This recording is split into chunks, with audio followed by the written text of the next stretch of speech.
entertained? Are you not entertained? Is this not why you are here?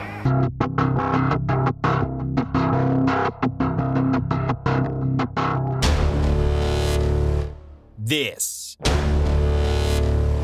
is Vigilance Sports with Art Vigil and friends. Rick, where'd you get a hand grenade? Show me the money! All I see is money, money, money, money, money. All I see is money, money, money, money, money. All I see is money, money, money, money, money, money, money. All I see is money, money, money. You got it, money. Vigilance Sports is brought to you by Dream Pick, the latest exciting new daily fantasy sport app where you don't have salary caps, you don't have to pick individual players, you pick teams. I love it. Go download it at your favorite store or at dreampick.com. Hey, what's up, Vigilance Sports fans? It's me, Art Vigil. This is Vigilance Sports for Monday, November 1st. I hope everybody had a fun and safe Halloween. Got lots of candy, enjoyed themselves, dressed up to the T. Myself, I chilled, watched the Cowboys game, watched a backup beat one of the worst primetime quarterbacks of all time in Kirk Cousins. He's 8-17 overall in primetime games. There's zero excuses for the Vikings losing to Cooper Rush-led Cowboys. Although, I have to be honest, the Cowboys, they're looking like a championship team. Art's hot picks, not very hot this week. Last week I was 3-0. This week I'm 1-2. And 6-12 for the year. The first bet I made against the Bengals and Jets, that's just ridiculous. There's no way a hot team like the Bengals should go into New York or New Jersey, technically, not beat the Jets. Granted, they were a 10.5 point favorite, at least when I put in the bet. However, I think it went down to like 9.5. But anyway, I guess the Bengals aren't ready for prime time. That should have been an easy win. Granted, the Jets got blown out by the Patriots the week before. That shouldn't matter. They had a backup in there who looked like the next coming of Ken O'Brien. If you're a longtime Jets fan, you should know who that is. So I lost that one. The second game I lost was the Patriots versus the Chargers. Again, the Chargers got annihilated by the Ravens, had a bye, and then came back and laid an egg against the Patriots. Belichick, whatever you want to call him, still he's 2-0 against Herbert. Herbert looked lost. Is he regressing? I don't know. He's looked really bad the last two games. But the one that I won, although could have lost, thanks to Carson Wentz, for some reason, loves just to make dumb plays at the wrong time. The Tennessee Titans beat the Colts. Henry's, I'm not sure if he's out yet, but I know he's having an MRI on his foot. But Tennessee did win in overtime. That allowed me to be 1-2 for this past week. You're probably hearing all over the web, if you're reading Twitter, you're listening to anybody on talk radio, that this past Sunday was backup weekend. 4 backups beat 4 top 18 quarterbacks.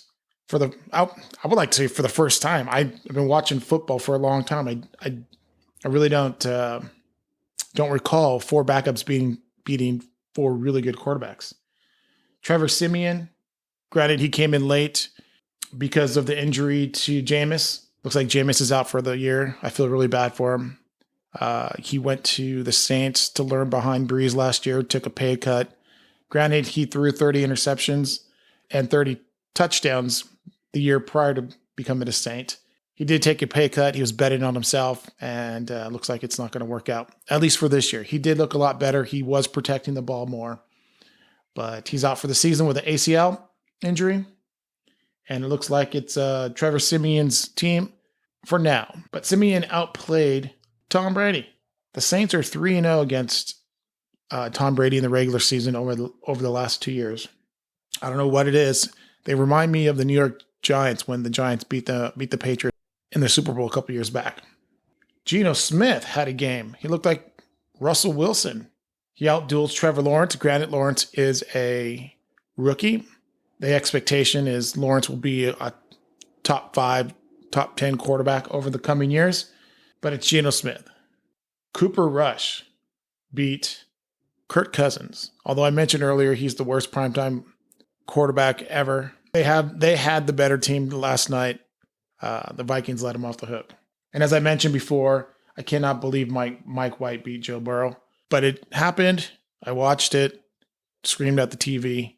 Let's see what he does next week. I have a new segment called The Tale of Two Teams. Every team has a tale to tell after the game. Here's what I think they should be. I go through each game and provide what I think those tales should be. Let's start with one of my bets. Not very happy about it. The Cincinnati Bengals and the New York Jets. This season, teams were 0-59 when trailing by double digits with 5 minutes left. With backup quarterback White, they came back and beat the Bengals. As far as the Bengals, the tale is Bengals aren't ready for prime time. The next game, the Green Bay Packers and the Arizona Cardinals. Turn around, AJ Green. If he turns around, instead of trying to block the cornerback, there's no interception, and the Cardinals probably win that game. The Green Bay Packers were missing 11 starters. They still were able to pull out the win. Packers look like the real deal. Next, the Miami Dolphins versus the Buffalo Bills. The Tua, Flores, GM, Chris Greer experiment is over. The Bills woke up at halftime. They scored on 4 straight scoring drives in the second half to blow out the Dolphins. Next game, Carolina Panthers and the Atlanta Falcons. One thing that I've known for a long time is you should never trust the Falcons. They just will break your heart every time. As for the Panthers, Darnold is knocked out. They're waiting for Christian McCaffrey to come back. Next up, the Los Angeles Rams versus the Houston Texans.